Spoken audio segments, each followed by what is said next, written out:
Roll call? Commissioner Whiteola, Present. Commissioner Vance, Present. Commissioner Kai, Present. Commissioner Montalvo, and Chair Simpson. Present. We have on the agenda a consent agenda, and the only item on that is the approval of the February 14th, 2023 Planning Commission meeting minutes. We have a motion for approval on the consent agenda. I'll move that we accept or approve the consent agenda. Second. All right, it's been moved and seconded for the consent agenda. All in favor, say aye. Aye. Aye. Opposed? Motion carries. Council liaison announcements. Councilor Stankey. Thank you, Chair Simpson and Commissioners. Last meeting, we discussed the Cedar Creek Trail Highway undercrossing, and through our discussion, we kind of came to consensus that the bridge option was going to be the best for us, an actual bridge for 99W. We haven't approved that or decided officially, but that seems to be the consensus right now.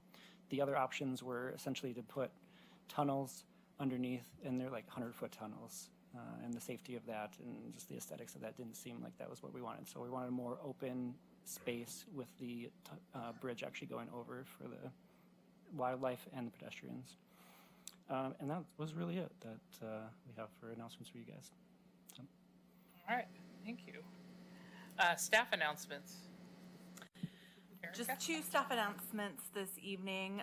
We have 2 vacancies on the commission. We have received 2 applications though, so that's great. But we're keeping that open just for a couple more weeks.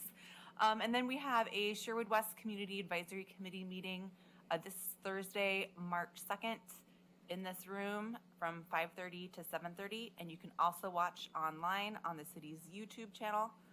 And then if you want to provide any public comments, you can be here in person, or you can email me and I will provide you the dial-in instructions via Zoom. All right, excellent. Thank you very much. And we're moving on to community comments. Community comments are limited to those items not already on the agenda. And our Claus has signed up to speak this evening. If we can make sure the microphone gets turned on before you speak.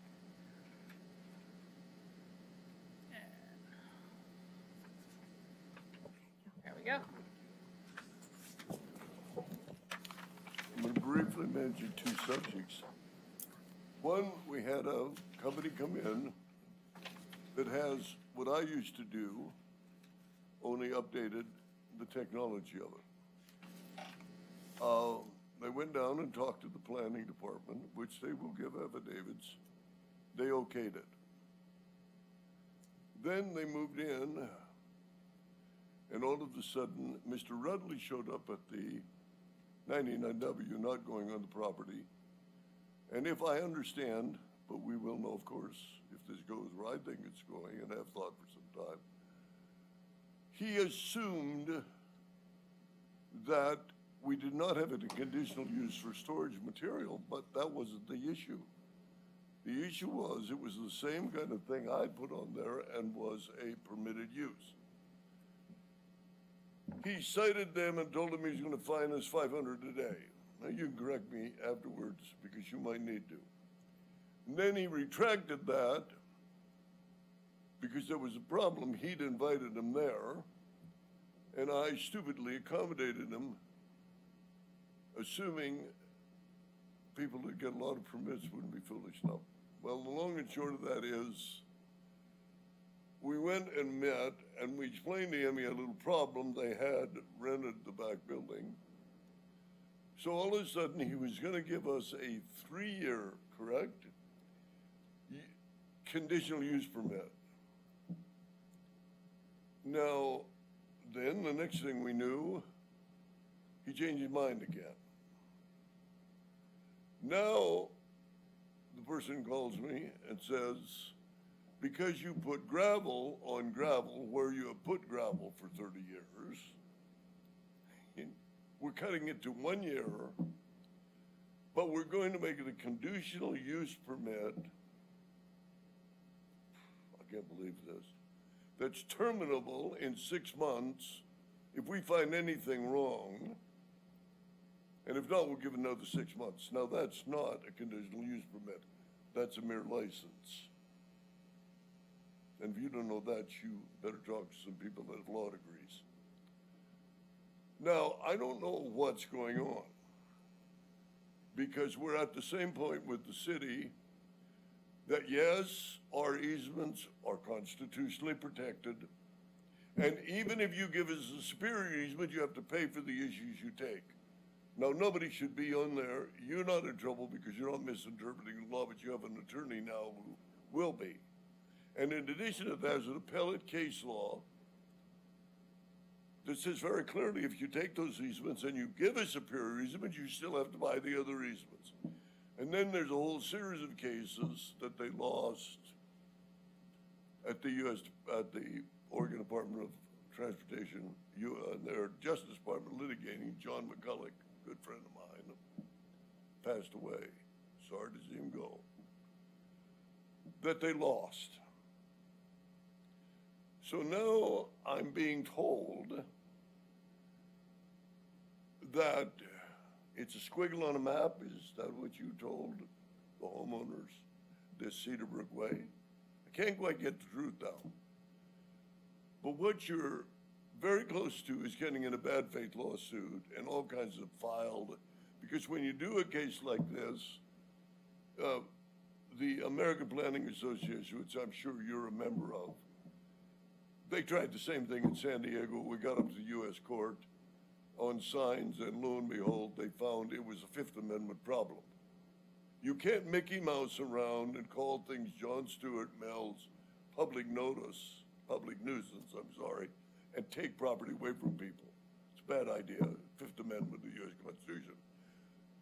So I don't know what to tell you, because I'm just giving this to you as information. If you have any questions, now's the time to ask them, because this is going to cost to litigate this over $500,000.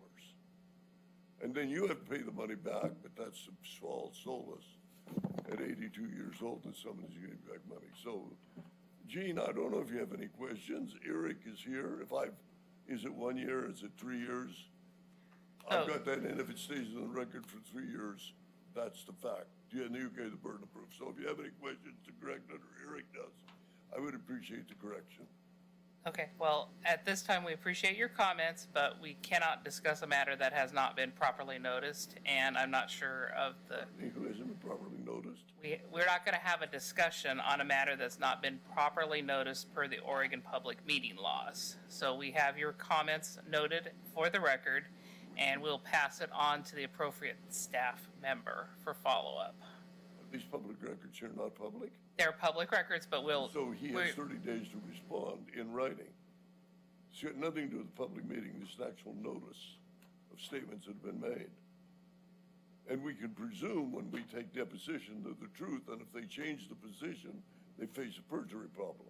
This is very serious, Gene, what we're talking about. This is not nice stuff. I don't like it. I worked at it for years, and it's downright mean stuff. The American Planning Association never forgave me. Jim? for what we did to them. we're not, thank you, go ahead. Oh, I was going to say, the commission has heard your comments tonight. Can't hear you.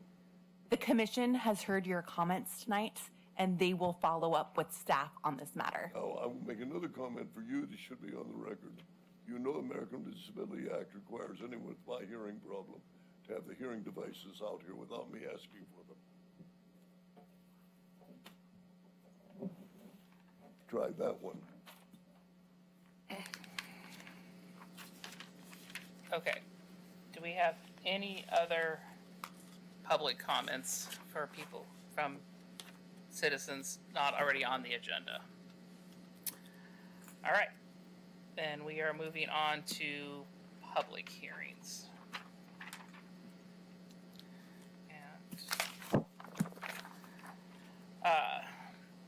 And the public hearing on Sherwood Industrial Park Phase 3 Land Use Case File LU 2023-024 SPCUP is called to order.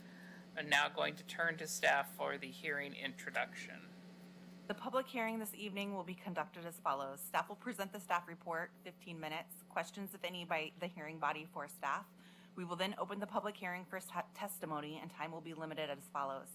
Applicants, 30 minutes, and that's split between presentation and rebuttal.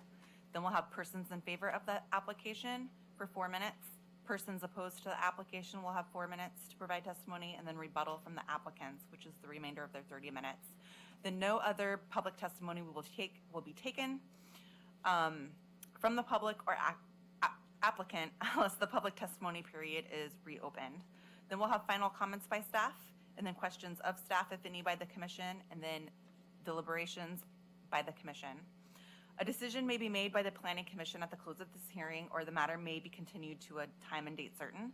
If the matter is continued to a date certain, this will be the only notice of that date that you receive. Staff did not receive any notification 24 hours in advance from anyone from the public wanting to provide testimony virtually. However, the applicant may have some folks online who may provide testimony virtually. If you were in the audience this evening and wish to speak, please fill out one of the testimony cards and submit it to the planning staff. The chair will recognize people who wish to speak. When you come forward, please state your name and address for the record. Any questions should be addressed through the chair. In reaching a decision on the application, the commission must consider whether the application meets the relevant approval criteria in the city's land use regulations. Those criteria are identified in the staff report. The staff report is available online and at City Hall. The staff report was accessible to the public 7 days prior to this meeting date. The testimony and evidence must address these criteria or any other criteria you believe to apply to the decision. Please note, failure to raise an issue with enough detail to enable the commission, the applicant, and the parties an opportunity to respond to the issues precludes an appeal to the City Council or Land Use Board of Appeals on that issue. Also, failure by the applicant to raise constitutional or other issues regarding proposed conditions of approval, again, without enough detail to allow the commission to respond to the issue, precludes an action for damages in circuit court. So at this time, I would like to ask members of the commission to disclose any ex parte contacts, bias, or conflict of interest. And please indicate the nature and extent of the ex parte contact, bias, or conflict of interest, and indicate whether you intend to participate in or abstain from the hearing this evening. Commissioner Widola. I have no ex parte contact, bias, or conflict of interest and plan to participate in the meeting. Commissioner Vance. I have no ex parte contact, bias, or conflict of interest, and I intend to participate. Commissioner Kai. None, and I plan to participate. Commissioner Montalvo. And Chair Simpson. I have no ex parte contact or bias or conflict of interest and plan to participate this evening. Does any member of the audience wish to challenge any planning commissioner's ability to participate? So hearing none, I will now turn to Joy Chang, Senior Planner, to present the staff report. All right. Yay. Good evening, Chair Simpson and Commissioners. Just for the record, it's Land Use 2022 024 versus 2023. Again, I'll be providing the oral staff report on Sherwood Industrial Park Phase 3 application. Let's move forward now. So this slide basically is the application summary that's in front of you tonight. And the applicant is proposing 2 buildings totaling approximately 18,856 square feet and associated parking and site improvements at a portion or on an approximate 4.08 acre portion of a light industrial zone site. Again, this is phase 3 of the Sherwood Industrial Park, and I will dig into the proposal as we move forward here. So, the site is located on the southeast corner of the intersection of Southwest Tualatin Sherwood Road and Southwest Century Drive. It's the northern portion of tax lot 150 as reflected on the image to the left. And the site itself is reflected in red on both of the images. And again, the existing conditions, again, it's the northern segment of tax lot 150. It's currently vacant, relatively flat, no trees or significant vegetation. The southern portion, which was phase 1 and 2, is developed with multiple buildings, parking, loading, storage, and related facilities. As you can see from this image, Rock Creek flows northward through the eastern portion of the site or the property and associated floodplain and riparian areas also. There's also a BPA power line and a PGE easement that traverse the site from east to west of the property. The site has actual access, direct access off of Southwest Century Drive, and proposed access to Tualatin Sherwood Road is not actually proposed. Again, the zoning for the site identified in a star on this slide is light industrial, which is reflected in the light purple. And as you can see, the site is surrounded by predominantly industrial zoning. The applicable criteria for the site plan and conditional use permit requests are listed here on this slide for your reference. And all of them, as far as the findings, are clearly identified, and findings were made in the written staff report. So as noted, this is the site plan, and it is phase 3 of the Sherwood Industrial Park. And you can see that the proposal consists of 2 buildings with parking, some trash enclosures, and associated loading also. And the applicant is actually going to also present tonight with more details in regards to the site plan. So they can provide you with those details that you'll need. So the development in regards to light industrial standards, as reflected on this table, I've listed all of the minimum requirements as far as lot areas, widths required at the property line, front yard setbacks, rear and corner, and even height. And as identified, all of the standards have been met. The site plan reviews criteria are reflected on this slide, and I do want to just highlight the proposal meets the applicable zoning district standards as discussed in the staff report, criteria 1. Criteria 2, the engineering department has reviewed the proposal, and water, sanitary, sewer, and stormwater are all either available or can be extended to serve the site, and access to the site is available off of Southwest Century Drive. Criteria 3, the property will remain under one ownership, so no covenants or agreements or specific documents are required for the site. Criteria 4, the site does have natural features, but as proposed, no impacts are proposed to Rock Creek or the Clean Water Services vegetative corridor. And criteria 5, the applicant did submit a traffic impact analysis, a TIA, and demonstrated that the anticipated effect of the proposed development on the surrounding transportation system can currently operate and are projected to continue to operate within the city and county mobility standards as proposed. So these are the building elevations of building 5 and 6. Urban standards are required for the proposed commercial and commercial use, and the applicant utilized the community design review matrix in chapter 1690. And as identified in the staff report, the proposal scored a total of 49 points of the required 74 total points, or 66%. Exceeding the requirement of 60% on the design matrix. Even though the proposed development is commercial in use, the community and utilize the community design review matrix, as indicated, we're satisfied. The applicant also demonstrated that 4 of the 6 industrial design standards have also been satisfied. The criterion 1, they're utilizing a minimum of 15% window glazing, and the lowest was 20%. Criteria 2, they are utilizing more than 2 building materials. Criteria 4, parking is located on the side or rear of the building. And criteria 5, as loading and unloading will be conducted in the rear of the parking area. So it meets both commercial and industrial design standards.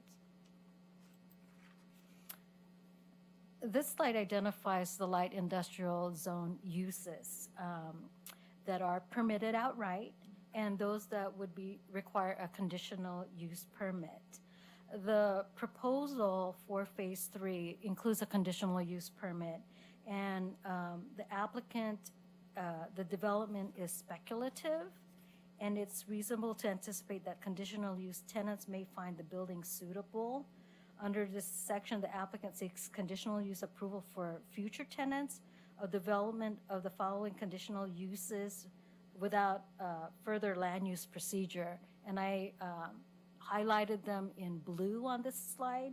So they are restaurant, taverns, and lounges without a drive-through, personal services, catering to daily customers, with examples but not limited to financial, beauty, pet grooming, and similar service, veterinarian office and animal hospital, and animal boarding or kennel and pet daycare facilities without outdoor recreation areas. This will allow and enable the owner to compete effectively for such tenants against other prospective sites where no discretionary land use review would be required if you guys grant the conditional use permit tonight. So the next slide I have are the actual conditional use criteria. So criteria 1, the City of Sherwood Engineering Department reviewed the proposal and public improvements and determined that the application complies or is conditioned to comply with the public facility standards. Condition 2, the site again is zone light industrial. As proposed, the commercial uses for buildings 5 and 6 conform with applicable standards of the light industrial zone, and that the existing land uses in all directions of the site are industrial, so no adverse impacts related to noise and public safety are anticipated to result from the proposed commercial uses. Criteria 3, the proposal meets the goals and policies of the comp plan with expansion and growth of the existing business part. The 2 new buildings will house new commercial tenants that will assist in accelerating the growth of local businesses that was identified in the comp plan. Criteria 4, the proposed commercial use and development is consistent with and compatible with the uses surrounding the subject property in the Tualatin-Sherwood Road industrial corridor. No impacts requiring mitigation actions are anticipated. The site is surrounded again by light industrial zone parcels, and the proposed commercial development will support and complement the surrounding areas. And finally, the last conditional use criteria, the proposed commercial use and development is consistent with and compatible with the uses surrounding the site.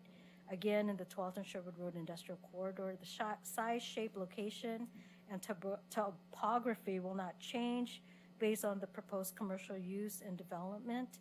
A wetland delineation and natural resource assessment was completed, and the development of the site has been designed to avoid impacts to those sensitive wildlife species or the natural environment. The impacts of the proposed commercial use definitely can be accommodated. Agency department comments were routed to various agencies, and those that did reply were included as exhibits in the staff report.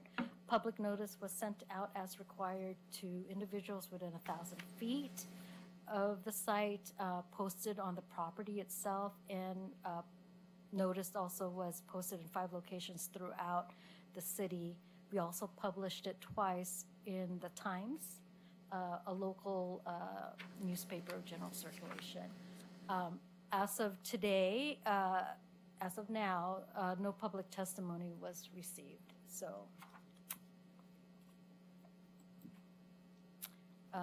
Yep, so no public testimony was received during the writing of the staff report or as of this afternoon, but public testimony can be accepted at tonight's public hearing. The applicant has requested that staff amend, just tweak 2 of the conditions. And they requested that condition G3 be amended versus identifying it that screening from all public street. They requested that it be amended to be screened from adjacent public streets. And any reference to all public streets, as in like condition B2, is also being modified as requested by the applicant, and staff is in agreement with that change, just because the parcel is adjacent to 12th and Sherwood Road and also Southwest Century Drive.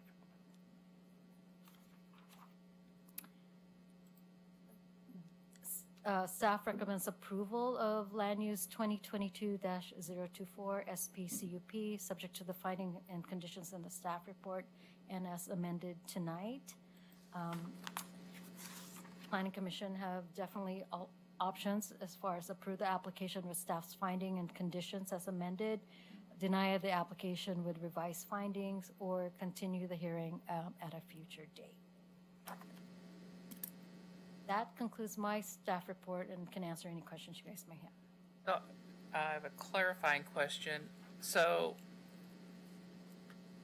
if we approve the application tonight, then the applicant would be able to use or put in any of the conditional uses that are, we're not limiting to, because it says public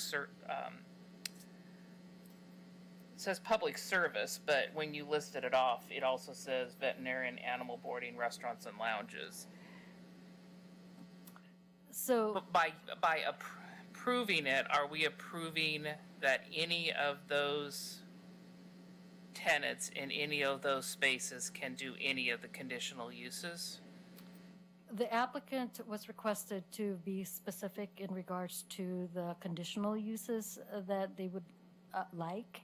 So anything that would be reflected on the slide in blue, the tenants could be any of those. Okay, that's what, so what is on this slide? So, because I have a concern that the table 4 that's on packet page 46, I'll let you get there since I already flipped there.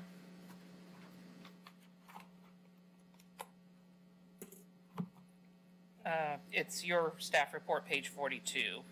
It's packet page 46. Okay, so the potential use in 2 in building 5 and 3 in building 6 say general retail / personal service. And I think that is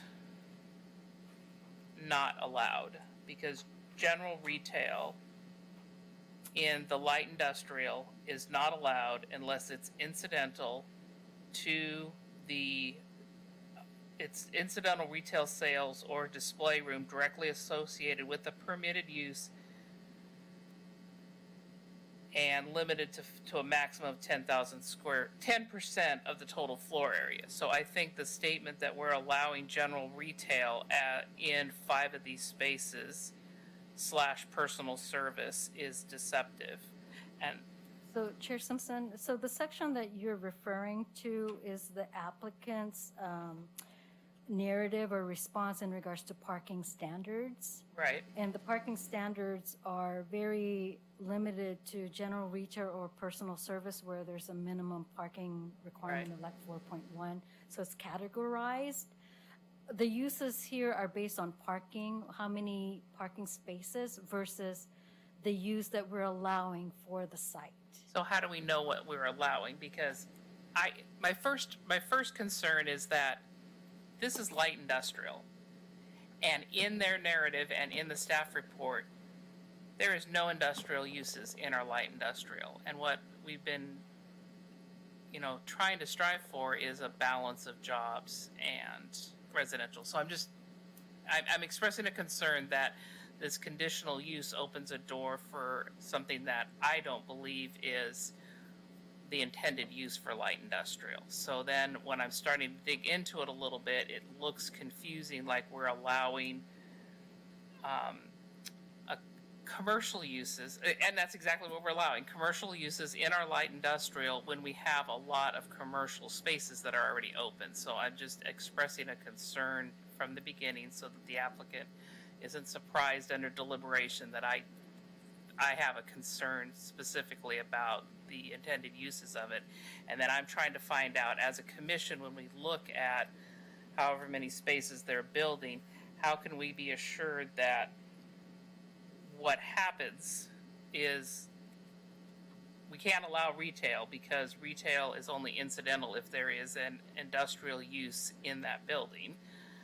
Right. So I do want to let you know that historically we have had a site that we've very specifically granted the specific conditional use. I can't remember. It is light industrial. But that doesn't mean it's right. Right. That is correct. But in regards to how can we make sure that we're implementing something that has received approval versus something that's not even listed as a use. We're saying that when they do submit for a tenant improvement, we'll be reviewing those building permits to make sure that the use is approved based on this land use approval. So clarification again is in the however many, 2 buildings, 18,000 square foot, there's two restaurants that are going to be allowed. Again, the commercial, and definitely the applicant can speak to this, but the commercial uses are speculative. And in order for us to determine on exactly how many parking spaces would be required, there was, it identified what could be the mix in regards to the tenants and to determine as far as the parking counts.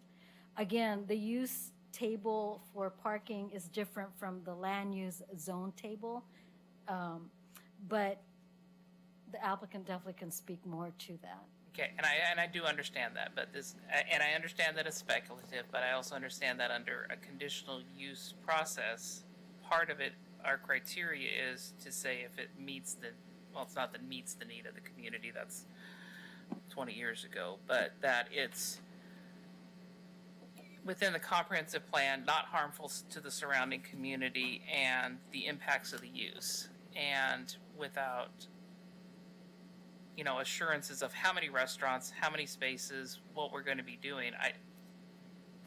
It's an awkward ask with unlimited use and the statement that point blank they're not going to be putting any industrial uses in our industrial area.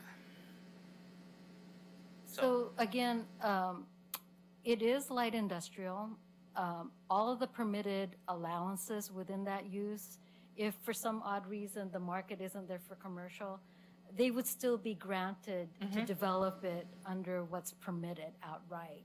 Right. They're just wanting to provide the flexibility, again, for some commercial uses at this time. Okay, well, I'll let it go. I just wanted to, and again, for the applicant's edification, I didn't want the applicant to realize under deliberation that there is a great concern and assurances, and maybe other commissioners are not as concerned about commercial, but.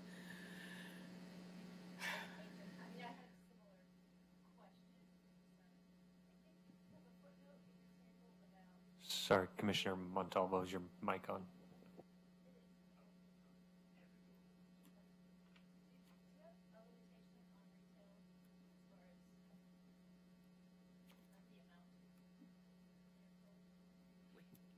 Yes, in the, I don't have the code in front of me.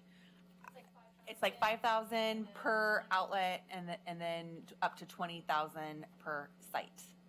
But it's only allowed if it's incidental to an existing light industrial use on the industrial land. And so you look at it just for like, is site defined as ownership, or how do we define site? So I guess the big thing is, I think I share the similar, not necessarily precisely with this application, but as a whole for like this project in this industrial zone, how do we regulate it not being 90% conditional uses versus outright permitted, or do we not care? Right now, we would not care. We would not regulate that. The applicant has requested for the conditional uses, those specific ones, so approving it tonight would basically allow any of those uses to be developed on those two buildings. Do you mind if I provide a few comments? So can you go back to the site plan, general, or just a map? Yeah, overview of the site. So I think staff is mindful of the commercial use in the light industrial zone. The site right now, you can see it has what's proposed as building 1, building 2, building 3, building 4. We did, as part of this process, have the applicant provide information on all of those buildings, building 1, 2, 3, and 4, and state what, if any, commercial uses are in those buildings. And the response, and you guys, the applicant can verify, but the response was none. And I think that is consistent with what we understand here at the city, is that all of those buildings are currently used for industrial uses, and there is a little bit of office probably in those front spaces associated with the industrial. And then in terms of the code and commercial uses within this zone, there are going to be uses, I'd say commercial uses that are permitted outright. So doesn't need to be secondary, doesn't need to be associated with a different industrial use. It's just permitted. Trade schools, for example, is just outright permitted. So that they could go in this site, if you approved it even without a conditional use permit. What the applicant is requesting is a conditional, basically the way I see the code is there are other commercial uses that the code requires a conditional use permit, and the applicant has basically requested a conditional use permit for all of those uses up front, basically getting as much as they can out of the commercial use table on this site. But to go back to your question, Commissioner Montalvo, there is the 20,000 square foot limit per site, and so they're basically maxing it out in these two buildings. And so we would track that as part of the building permit and tenant improvement plan. So if in the future, let's say the commission approves this, 18,000 square feet approximately of commercial space, and let's say all of the buildings are occupied with commercial uses, they get filled up really fast, and then we get a request for building 4, building 3 to do more commercial, we would say no at that point. Sorry, you're over 20,000. So we would turn away that application for the tenant improvement and have only industrial in that site. But the conditional use permit, that's discretionary to you guys. If you weren't in favor of it, then the applicant would just be able to put in either the outright permitted commercial uses or the industrial uses that are listed. But I think the staff report does kind of address, and something that you might want to consider is, if it got you guys to yes, the applicant was okay with it, would be a very clear condition that sort of, re-verified that limitation, that commercial uses shall be limited to 20,000 square feet, and then define the site. But the site plan as it's laid out here is outlined in red, and do we have purview outside of it? Because what you're saying is we're putting all 20,000 square foot of the, and because the number 3 is next to business and office, there's like several different number 3s, those all add up to 20,000 when we look at the chart that's on packet page 10. So how does that relate to, there might be business offices in 1, 2, 3, 4 already, so that would mean that they're over 20,000 feet if we add all the little threes, all those numbers together. I guess. Yeah, so our understanding is that there's no commercial uses in buildings 1, 2, 3, and 4 right now. So, and we actually had, we had them, they're working for this specific property owner, go and actually get the information from the property owner. And again, that's, even just based on observation, that's consistent. If you were to drive through the site, it's So they have no business offices in any of those buildings, because that is one of the items that's tagged. Yeah, we would get into the details of secondary uses, but usually office is considered secondary and not outright commercial. If you guys felt differently, you could potentially limit that, but usually how planning staff sees office uses is, secondary to the industrial. I think There's support services to that business. Yeah, there's a different code section that lists out basically everything else that supports that business, and so we would include office in that. Really, I think what we're looking at is standalone commercial, and that limitation, 5,000 per business, 20,000 overall.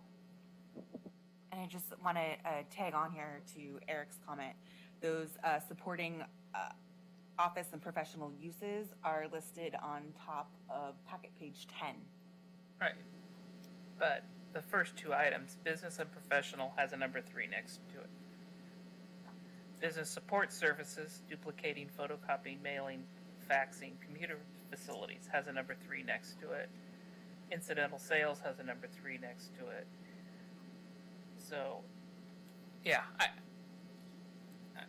I'm gonna let it go, but we have a commercial zone for a reason, and in all the hearings when we were doing light industrial zoning, the intent was support services that were not, we lost all our pictures, primary but secondary in the industrial area. So, there we go, we're back. I'll just say the decision on whether you grant the conditional use permit is yours. But how do we, anyway, I'll leave the deliberation. I think, I guess my comfort level was 20,000 square feet of commercial in our industrial lands. Not 100% supportive of the industrial. Potentially not, we don't know, because it's speculative. So. I think you've clarified it for me, as long as the site encompasses all the buildings shown, I guess, on the screen today, and that the max for all of those is now being provided in buildings 5 and 6. And I think that answers my question. So what about the buildings 7? Is it 7 and 8 across the street, or did that change? Across Century is currently vacant. Is that part of the same site?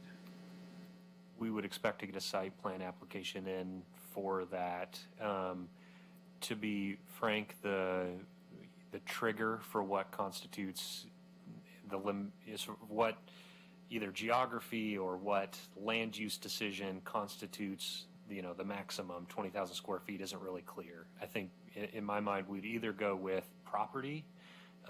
That's a little problematic because then you could look at they could be partitioning. I think a better benchmark would be a site plan and including any supplemental phases. And so in this, you're looking at phase 3.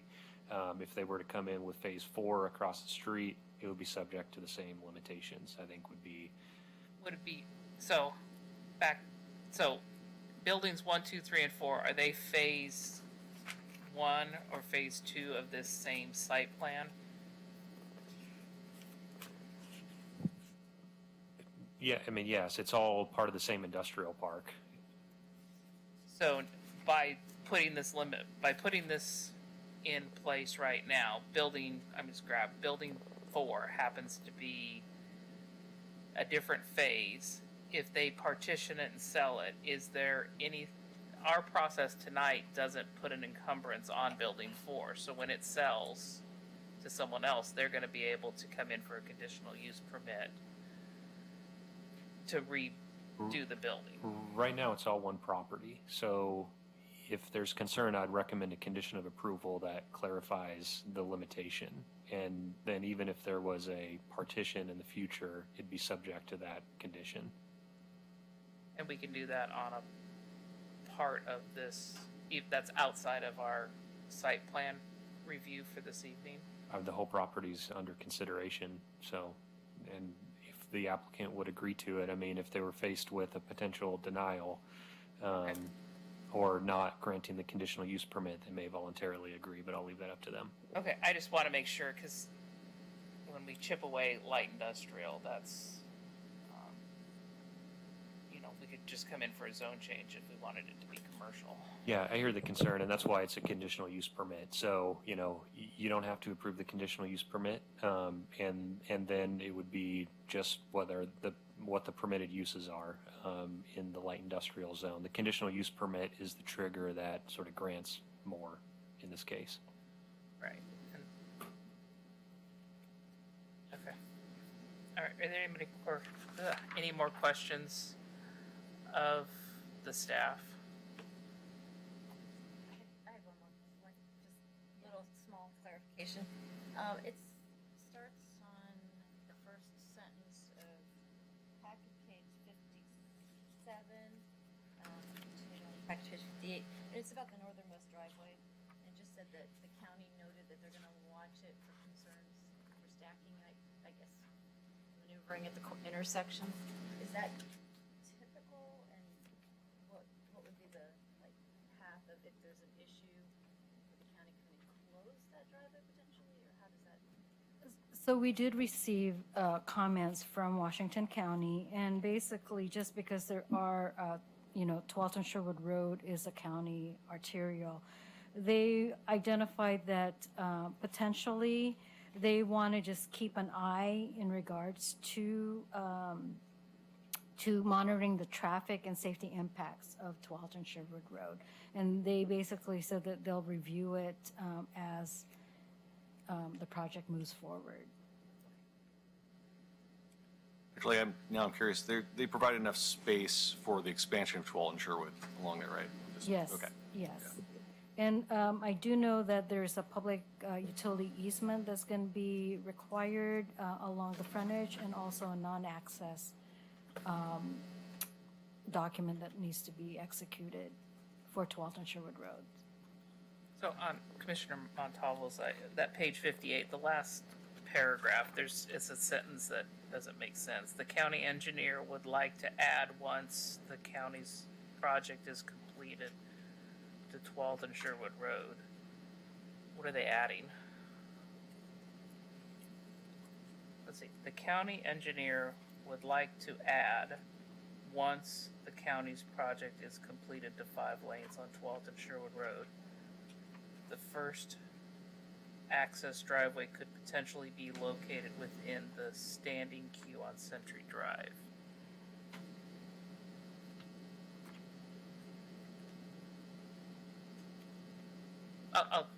I could just hand it to you. You can look at Okay, it. See if and it's not a complete sentence. Well, and the odd part too is that the exhibit itself says that same wording. Okay. I did have one more, maybe minor question, but I noticed that this Century Drive, we're not requiring any bike lanes or anything on there. That's correct? But we're requiring bike stalls on the property. So that just seemed odd to me. Like, if there's no way for bikes to get there, why are we requiring bike stalls? Why would we do that? Seems like a bridge to nowhere kind of thing.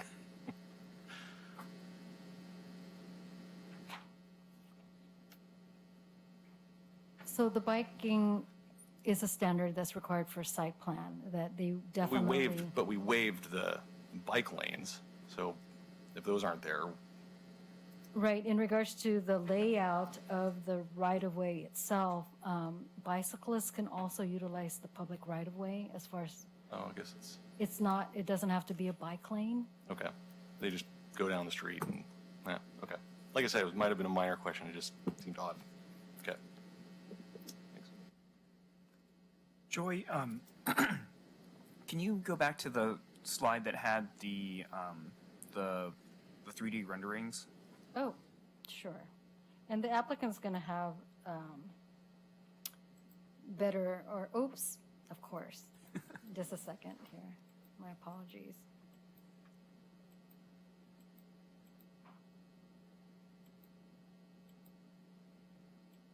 That or this? I guess The more of the perspectives. Okay. Are any of these the sides that face Century and or Tualatin and Sherwood?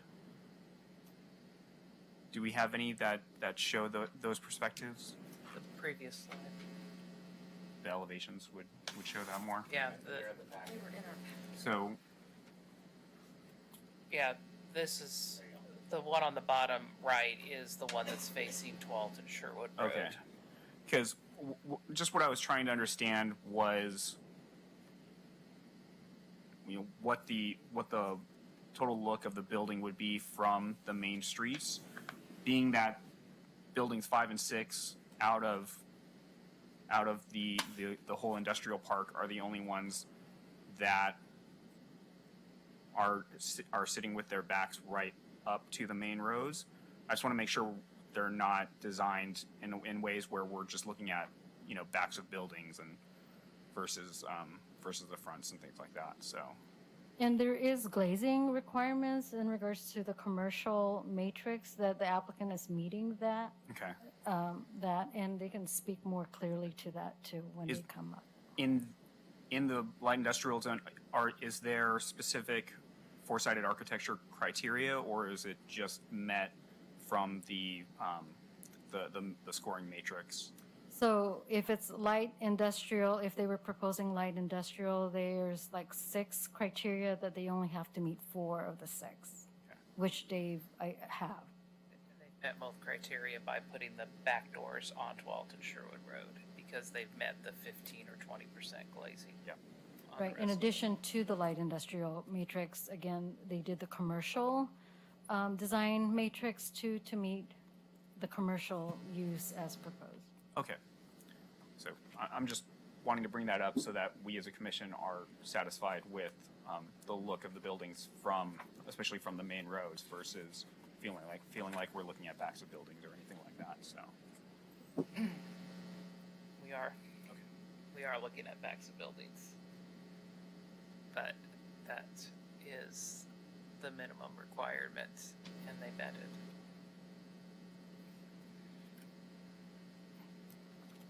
All right, any other questions of staff? All right, I don't have any blue cards, so I'll just ask for the applicant to come up, and you have a presentation. All right, 30 minutes, and if you could start with your name and address for the record, and we'll give you a minute or 2 to get landed and all the devices hooked up that need to be hooked up. Thank you.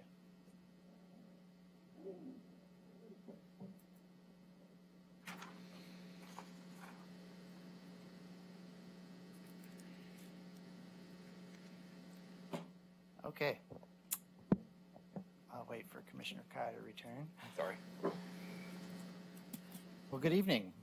My name is Brian Vericchione. I'm a planner at McKenzie and here on behalf of the owner and the design team. Pleased to be with you here tonight. It's been a while since I've had an in-person hearing in front of the Sherwood Planning Commission. My last one was in the midst of 2020, at which point everything was virtual. So it's kind of nice to be back in the room and be able to feel like I can engage with you all, and we're all in the same place at the same time. So appreciate that.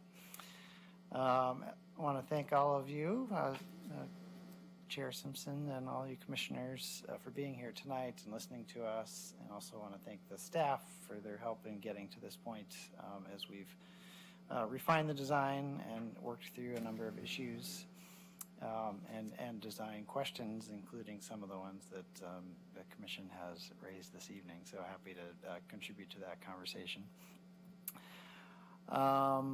Joy covered some of this, so I won't go into great detail, but the project in front of you tonight is phase 3. Phases 1 and 2 are those 4 white roofed buildings on the southern part of the site, which has the orange outline, and then phase 3 is the red outline.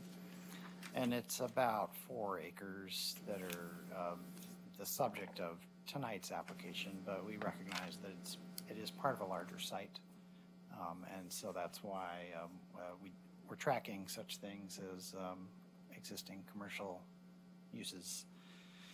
The site's got a few constraints. Rock Creek is there. There's power line easements from both BPA and PGE. And of course, as we've all experienced, 12th and Sherwood Road's got a bit of construction going on right now, which makes things interesting. And so the owner's intent behind this whole project was to do a project that respected those constraints. Flipping ahead now, the blue blob and the hatching on there is all related to Rock Creek and its floodplain and floodway. And so, and there's some wetlands in there as well, and the vegetated corridor that's identified by CWS, by Clean Water Services. And so the owner's instruction was stay away from all that. Put the buildings in the area where it's free and clear and ready for development, and that's the red outline that we've shown on the screen. And by doing so, it really preserves some of the natural area that's present on the site.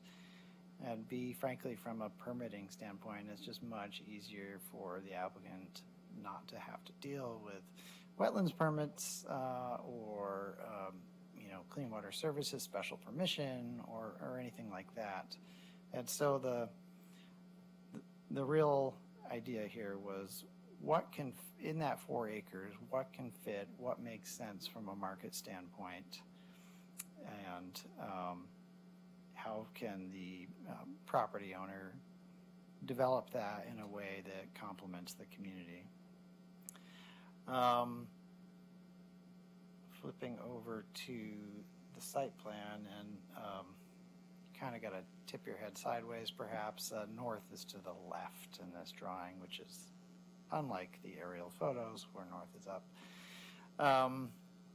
So buildings 5 and 6 are proposed for multiple tenant spaces, and the idea being they can accommodate a variety of commercial type uses. It is the light industrial zone that does allow a certain amount of commercial use, and that's what the applicant would like to pursue. In conjunction with that, proposing some generous landscaping. There's a lot of landscaping in and around the parking lot and between the buildings and the public streets. I mentioned we're preserving Rock Creek and its associated vegetated corridor and wetlands, so those will remain protected.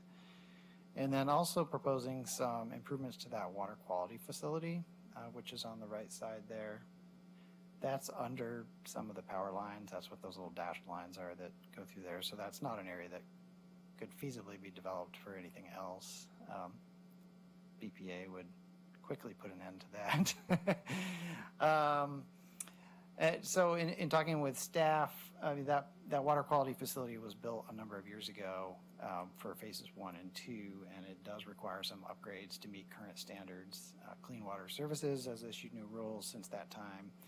I think there's some other repairs that might be needed. So this is the chance, based on our conversations with City, to make sure that water quality facility gets upgraded to today's standards And so that'll be done in conjunction with this project itself.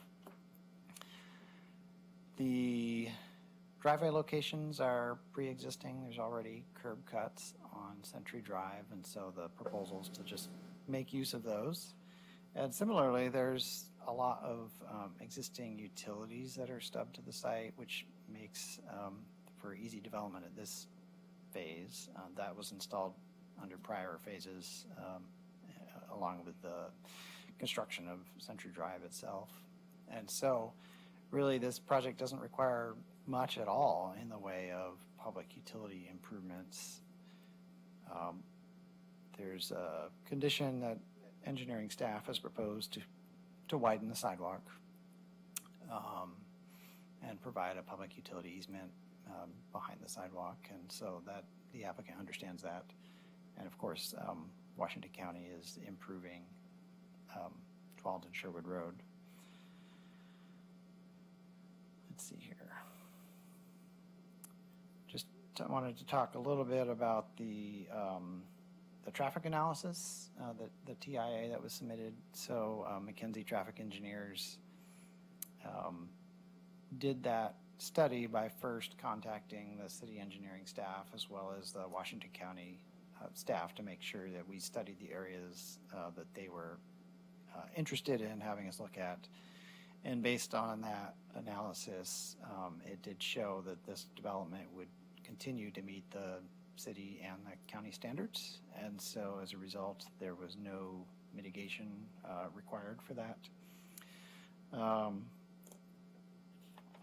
Commissioner Montalvo, you did ask about, is this normal for the county to monitor the driveway?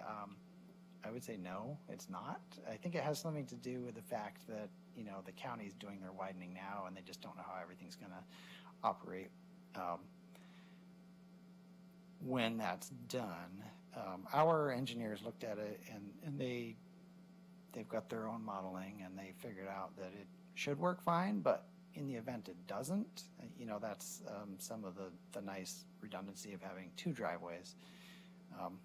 Theoretically, I suppose the county could limit that northern one perhaps to a right-in, right-out driveway, so you don't have people trying to turn left there. We don't really know what that would look like, but that's just one scenario that could play out.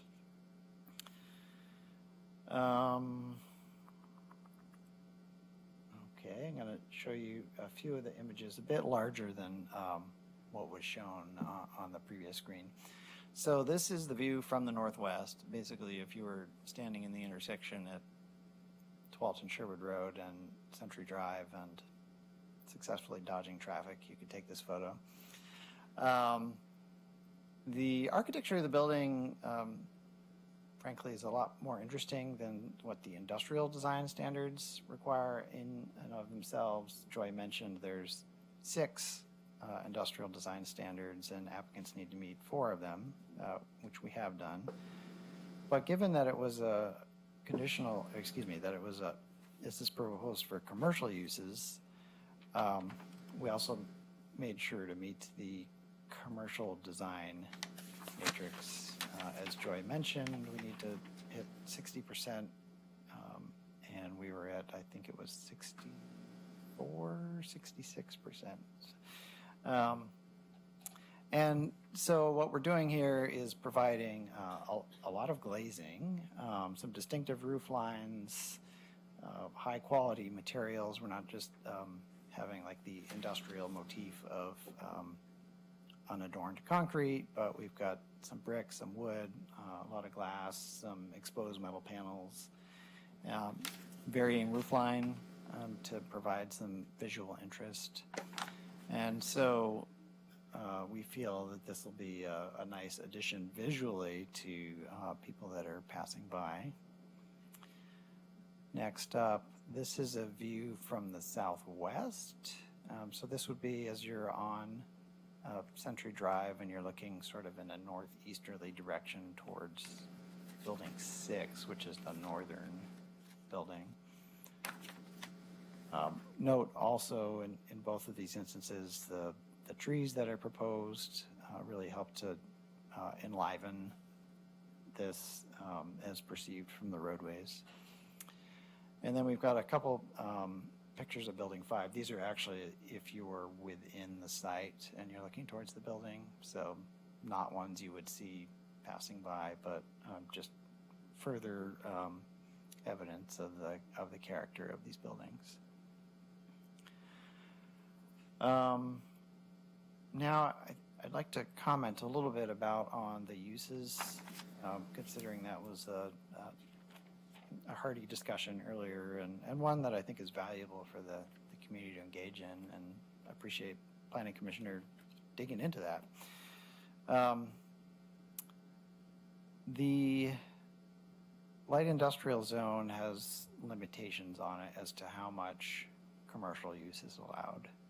And that limit per site is 20,000 square feet. And then there's some further limits that only 5,000 square feet per outlet. In discussing with staff, we understand that the outlet is equivalent basically to the tenant space. And so none of the tenant spaces proposed for commercial use can be over 5,000 square feet. And so all of the proposed tenant spaces are less than that threshold as required. And then in total, the two buildings are about 18,500 square feet. So that total is less than the 20,000 square feet. And now I'm going to correct something that Eric mentioned earlier, which was, are there other standalone commercial uses in the existing buildings? Because they specifically asked us to look at that. And the answer is there is a tenant space that's about 1,500 square feet, give or take. We actually don't know if it's occupied right now, but we counted it. and when we counted that, even with all of that, it was less than the 20,000 square feet maximum. So we have the same interpretation of the code as staff did, that that 20,000 limitation isn't just for this area that we outlined in red, but it also applies to buildings 1, 2, 3, and 4. And so anyway, in total, none of those add up to more than 20,000 square feet. That is not to say that none of the existing industrial users, I think I'm getting too many negatives. I'll say it in a different way.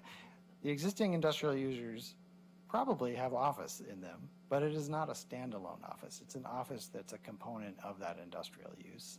And so our reading of the code, and I think staff would agree, is that the 20,000 square foot limitation doesn't apply at all to those types of offices. It applies to a freestanding office. So if you're an accountant or a lawyer or an engineer or something, that office use is limited by that 20,000 square feet. But the office that helps the industrial use operate is incidental to the industrial operations. So with that in mind, we feel we've demonstrated compliance with those size limitations that are in the code. That's one piece of the commercial conversation. And really that focuses on the uses that are permitted outright under the code. And then we have another request, which is conditional use permit. And that's for the 4 specific types that Joy had on screen in blue earlier. The restaurant use, personal services, veterinarian, and animal something. I don't remember. Thank you. Something else with animals. And those require special permission from the Planning Commission. They're not permitted outright. The code asks that we look at what are the implications for that. Is it compatible with other uses nearby? Do the public services exist in sufficient capacity to accommodate them.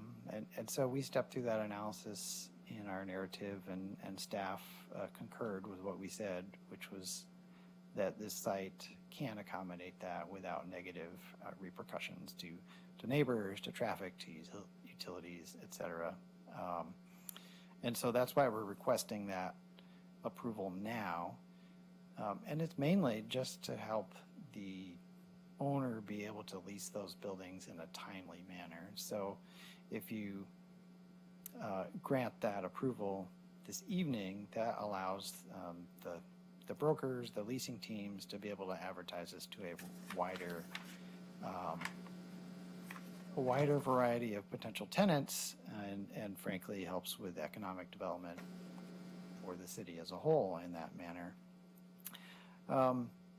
Because otherwise, if there's a tenant that wanted to put in, a deli or something and had to come back to the Planning Commission for approval at that time, that process can take 4, 6, 8 months. And by that time, the tenant may say, never mind, I found this great space in Tualatin, I'll go there, or I don't need to do this. And so in talking with staff, it was actually Eric who put the idea in our heads. We wanted to request this sort of pre-approval from the Planning Commission to allow for that flexibility for leasing in the future. We don't know the mix of uses. That's going to be determined by the market. We're not asking for any uses that are not either permitted or those 4 specific conditional uses. And Chair Simpson, you had pointed out the phrasing in the parking table about general retail. I don't particularly like that phrasing myself, but that's what's in the parking section of the code, and so that's why we use that exact phrasing. It would be nice if the parking chapter used the exact wording that the rest of the code did, so we could see clearly that this use has that parking standard, but they're much more general in the parking chapter. So we apologize if that gave you the impression that we were seeking some special dispensation to do retail not otherwise allowed. We were just trying to apply the parking code for retail there.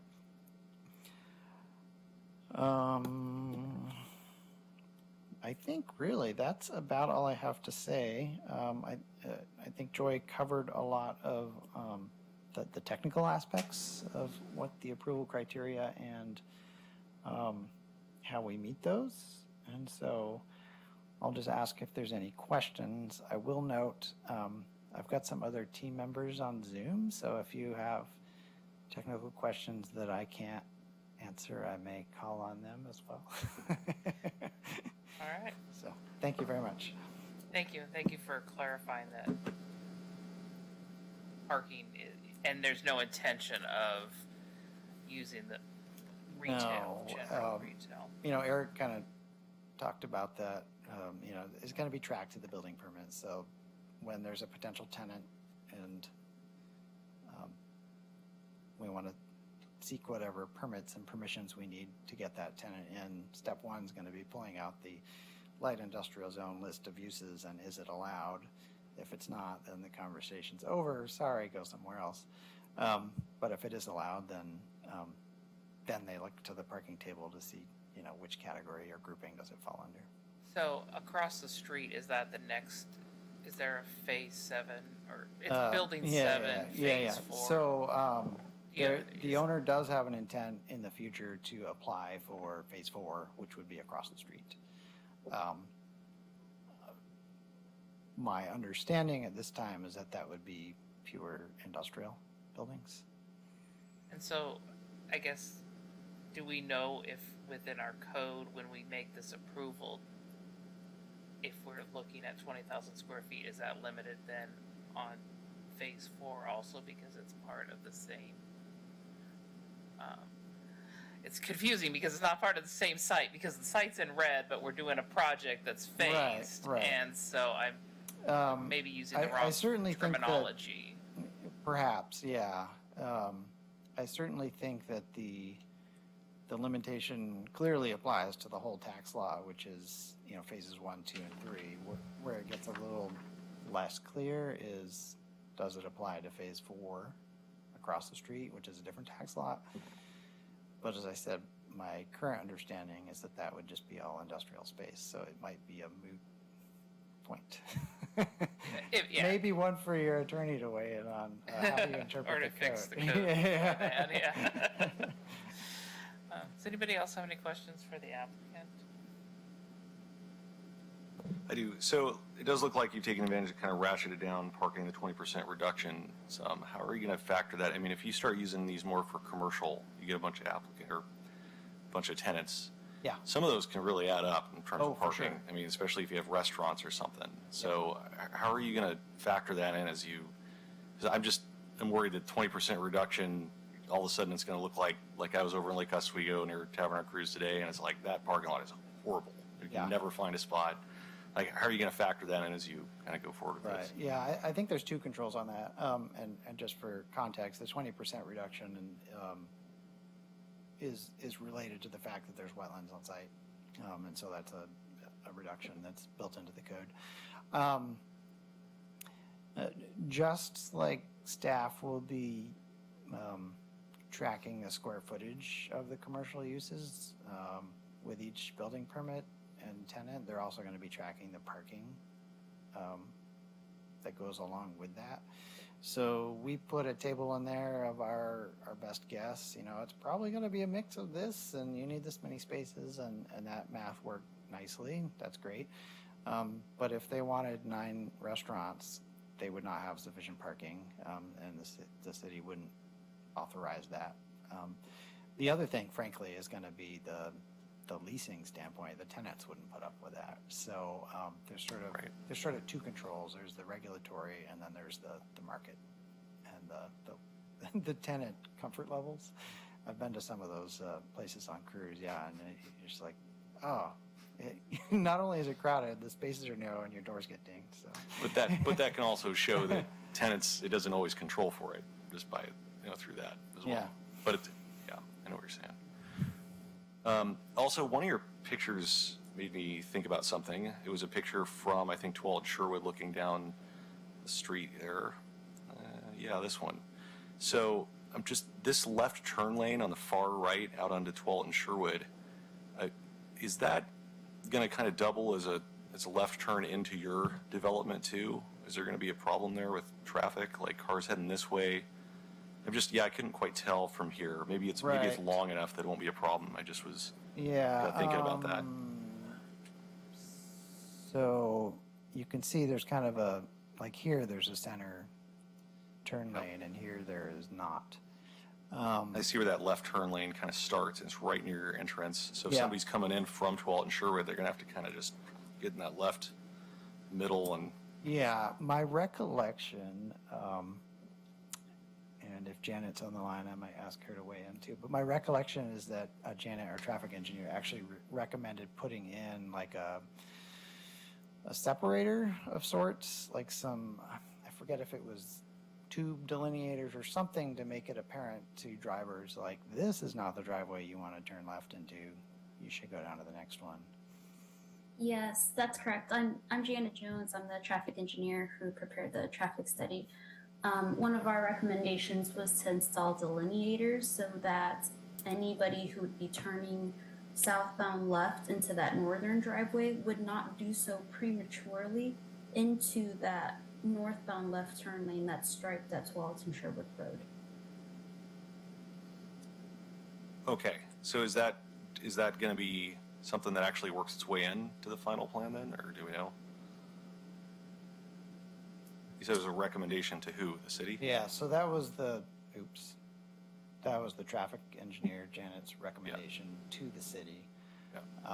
And so that would come up at the time of permitting. Okay, so that's not something we necessarily deal with here. It's just that goes through the permitting process. Yeah, Craig and Jason oversee that. So that, stuff. in other words, this will get addressed and worked out through that. Yeah, component and of the I think process. I think frankly, I don't know if the county staff picked up on that, but that may also address some of their lingering concerns about that Sure. potential, spillback of queuing and so forth. Because when Janet looked at that and we talked around the office, we're like, I don't know, that seems a little close. What can we do to prevent those left turns that get complicated? So that the northernmost driveway would essentially just be a right in, right out then. Yeah, basically.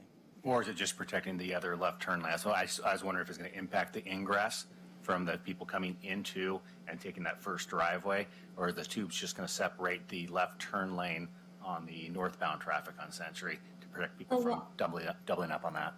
The latter, right? So Okay. people would be able to still turn southbound left, but they wouldn't be able to do so prematurely as to conflict with northbound vehicles. Thanks for clarifying. Thanks, Janet. But it's not, what you're saying is it's not off the table down the road if it becomes a problem to turn that into a right in, right out, only because you've got this, like you said, you got the second driveway that's Right. that's Yeah, there for. so Washington yeah, County. this becomes an issue. And city engineering staff, they would have no hesitation at saying, we've got a problem, we need to deal with this. Okay. That's part of the reason the buildings interconnect, the parking lots interconnect, all that. All right. All right. Thank you.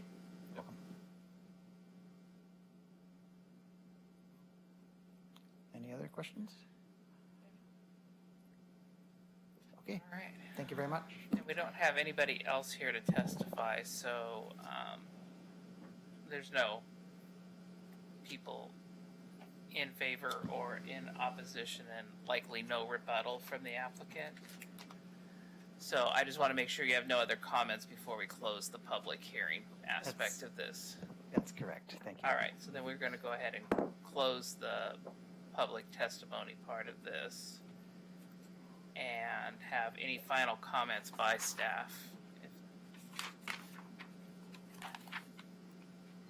I'll just say, I think we hear the concerns around commercial uses. We have the benefit of being a small department is that our building staff and planning staff, we're in close communication. So as soon as these permits start to come in for commercial uses, potentially they'll be routed to us. So we would take a look at them for the use, make sure that's permitted or conditionally permitted if you approve it, and then also take a look at the parking as well and say, have they, based on what we've already approved for the tenant improvement plans, if they've already maxed it out with restaurants at a certain point, they're going to be out of compliance with the code. So we have a good system to track all of that.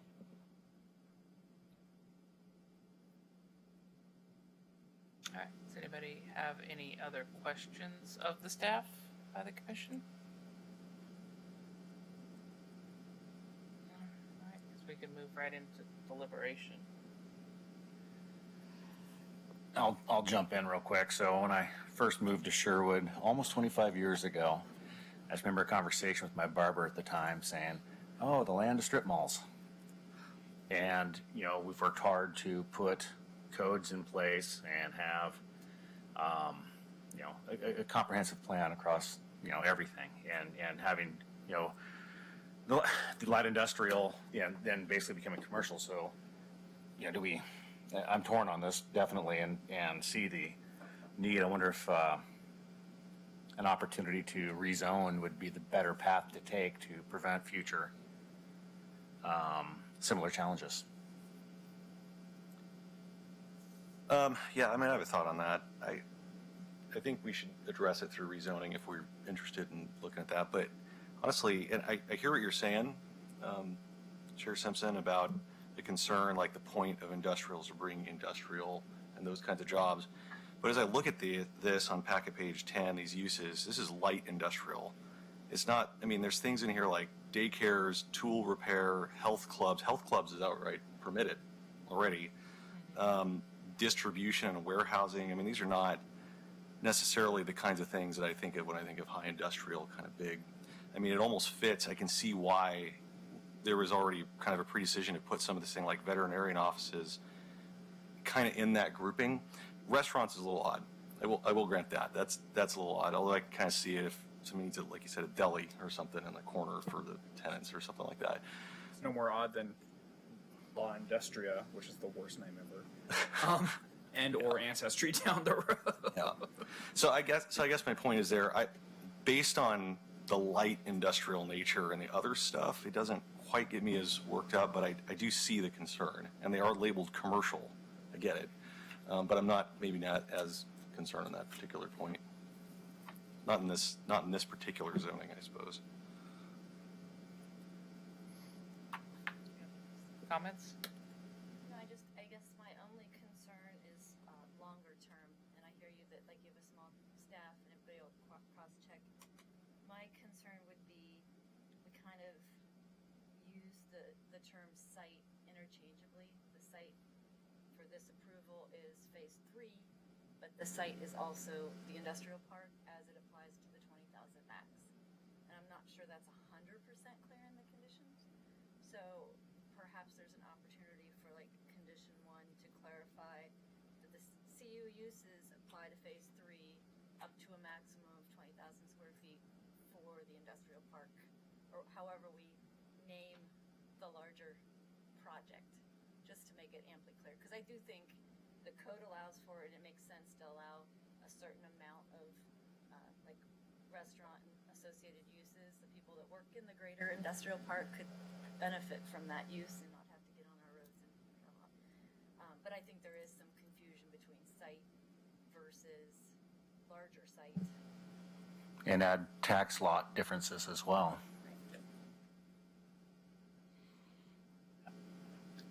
Is there a recommendation or some way to apply this to the tax lot in an effective manner that is documented?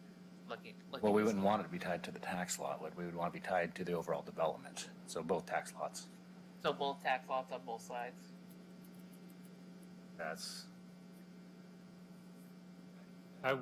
So I think a condition is doable here. I don't think we should extend it to the property across the road because it's not subject to this application. What I would say about that is, we can do a really quick code update and clarify this if that's needed. I mean, it's be very fast. The other thing is that knowing this history, I believe the applicant that the intent there is industrial. We've done a pre-app with them actually that showed industrial on that site. I think if they came back for something else and requested approval, your approach could be much different than the approach on this one. No conditional use permit, a stricter interpretation of the code, etc. So a decision still has to be made on that site, but I don't think we can condition anything on that site tonight. But I think the message has been sent pretty clearly that, if another request comes in for, a lot of commercial uses on that site, the commission and the city aren't going to see it quite as openly as this application, especially related to granting a conditional use permit. And I think that's totally up to you guys. I think you guys could have findings on that to not grant, on the next one, to not grant a conditional use permit if it came in. We couldn't stop them from doing other permitted uses, but you could certainly not approve a conditional use permit to really free them up on that site. So I think a condition on this one to clarify that it applies to the entire tax lot or property as it exists today. That would run with the land, and then we could approach the next one either through a code update, quick code update, maybe even a director's interpretation, so it doesn't have to be a full code update, or what was the other option I mentioned?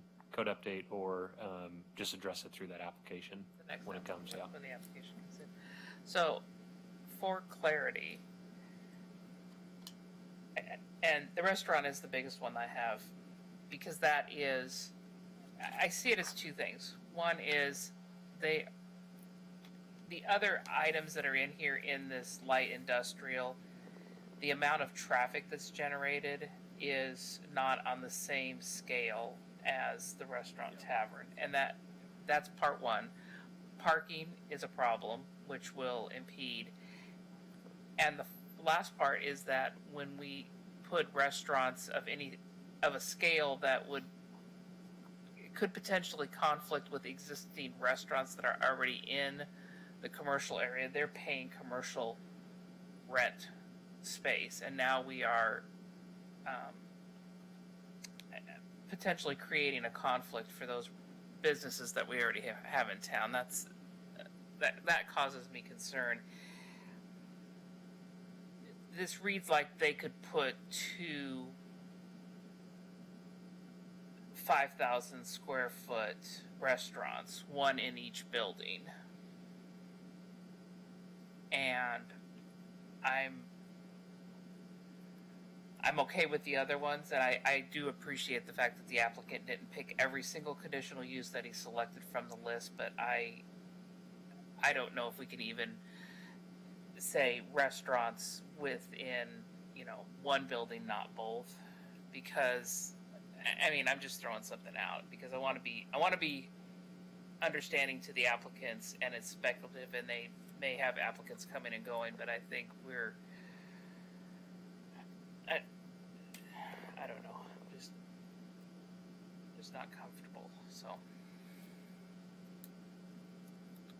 And it doesn't matter, I'm one vote, I don't know if other people are as concerned about having 2 restaurants in the 2 buildings, or if it's not an issue. Can we be that prescriptive? I guess we can condition whatever we want. I don't know if I'm in favor of being necessarily that restrictive. I mean, I definitely see your concerns and definitely sympathize with that, but I maybe I do have a little more faith in in the prospective tenants, looking at the space and really understanding, will this be a successful space that we can thrive in, or are the existing factors, too much for us to mount against in terms of parking or current restaurant competition and whatnot. And I do like Commissioner Montalvo's comment that it keeps the industrial. Yeah. If there's enough services in one area, people don't have to drive all over the place, and that does help. There's also, I think, the parking factor that we've talked about a bit here, and kind of the protection that comes from staff reviewing what's going on. And if one restaurant goes in there and it sucks up 3/4 of this parking, that's going to be a problem. So I think because it's already shrunk, with the 20%. Okay. I think I think it'll work itself out in this case, but it doesn't mean we shouldn't relook at this code. I think. As stated, is there a limitation that there can only be one restaurant per building, correct? Okay. And as long as it doesn't exceed that, then I'm not too concerned about it. I think the other thing that, I appreciate everybody talking through it and listening to my concern, because I looked at this and I went, we're taking away our industrial land and making another commercial strip mall in our industrial land, and it's really been disheartening when we see that. But there's also realism that there is a lot of other industrial buildings there, and they do need supportive services to them. Is that we're not creating a parking problem next to a residential community, because that would have additional impacts. Yeah, so I'm mindful of that. We're not impacting the surrounding neighborhood by throwing a bunch of cars in residential areas. So. And it is a unique lot, so it's being a corner like that. That if there was an exception, that lot makes sense for the exception for what we're doing here. Right, because it's Rock Creek Water Quality Facility, BPA. Yeah. And everybody and their brother having an easement across it, plus Falls and Sherwood roads. So. I think that's a really good point. I think that thinking that that's a viable parcel for strictly like industrial type uses is probably not very likely. So I think, as long as we're keeping the entire project just to that node there, I think that I'm okay with it. As long as it doesn't creep to other, 10 years from now. Or if it's really successful, then like, oh, we really need to fill, part of building 2. As long as that doesn't happen, I think I'm fine. So if I were to make a motion, I'd be curious on the conditioning that we've discussed so far. So obviously the conditions as amended tonight as it pertains to G3 and B2, as staff laid out in their report, but then also that we condition it to apply to the entire tax lot, including the previous phases. Would that be a fair language statement? I have a draft proposal I can read to the commission. All right. Okay. So conditional uses approved for the site up to 20,000 square feet on phases 1 through 3 of the Sherwood Industrial Park on tax lot 150 are as follows. And then you provide that list. Want me to read it again? Yes. Okay. Condition, yes, so it's condition A1. So go to, Would be amended. okay. So conditional uses approved for the site are up to 20,000 square feet on phases 1 through 3 of the Sherwood Industrial Park on tax lot 150 are as follows. So you're adding the clarification that the site is inclusive of phases 1, 2, and 3. Correct. Clarifier for that, doesn't the 20,000 square feet cap only apply to the restaurant use and all the other conditional uses that? Let me check the use table. Yeah, I would agree with that. So, yeah. I think a condition would just be, I mean, it's really, so the code is the code, right? Right. I think the condition is really reinforcing the code and sending a message, although I think it's been sent, to be honest. I don't think that the condition really shouldn't be, unless we're going to pair it with other findings that say we have a concern about the amount of, of whatever, and therefore we actually are going to limit, commercial uses through the conditional use permit, which I don't think that's the direction it's going. You might just want to have a condition that says commercial uses are limited to the square footage based on the light industrial zone, and that includes the entire tax lot. Basically, the key is that it's the tax lot that is being looked at in terms of these limitations. Conditional uses approved for the site. Substitute it. Conditional uses approved for tax lot, whatever, are as follows. For the entirety of tax lot. Oh, yeah, whatever the conditional tax lot uses is. approved for tax lot. Oh. No, because that doesn't limit it to those two buildings then. Conditional uses approved, It gets our 20,000 foot limit to all the phases that are already developed. conditional uses approved for phase 3. I think maybe the way to just clarify it is to that first bullet, restaurants, taverns, and lodges without drive-through, up to a Up to maximum of 20,000 square feet for tax lot, blah, blah, blah. No, All- restaurants are 5,000 square feet. No, per per outlet, and then 20,000 total. outlet, right, or yeah, however you want. Again, so I'd recommend something that says commercial uses approved as part of the land use application, subject to the size limitations in the light industrial zone, and the limitations apply to the subject tax lot, which again clarifies that buildings 4, buildings 5, building 6, et cetera, are all limited under the same code and under the same calculations. I'm not a very good scribe. Erica, are you capturing this that I can? No, I didn't capture the second half of your sentence, Eric, if you can. Sorry, So, Eric. Yeah, I'll say it maybe differently. Commercial uses are subject to the size limitations as described in the light industrial zone. And those limitations apply to the entirety of the subject tax lot.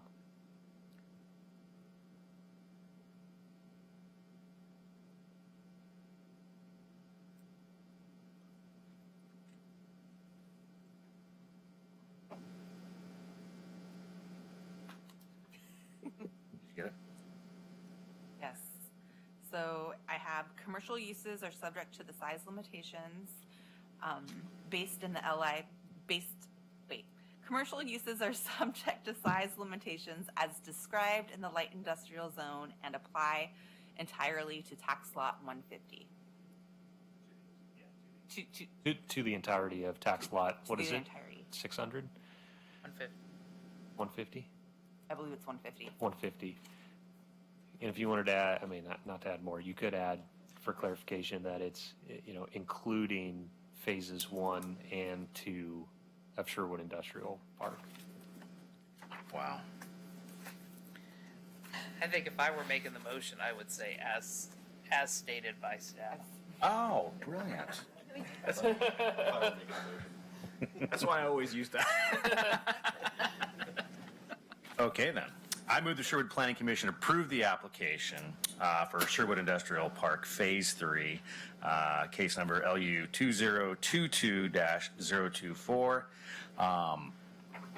Based on the applicant testimony, public testimony received, and the analysis, findings, and conditions as amended tonight, as well as staff recommendations for additional conditions. I'll second. All right, it's been moved and seconded that we approve LU 2022-024 site plan and conditional use from the staff report with the edits made during the staff report on B2 and G3 and condition A1 as described by staff. All those, any discussion on the motion? All in favor? Aye. Opposed? Motion carries. And I really appreciate the commission taking the time to talk about this.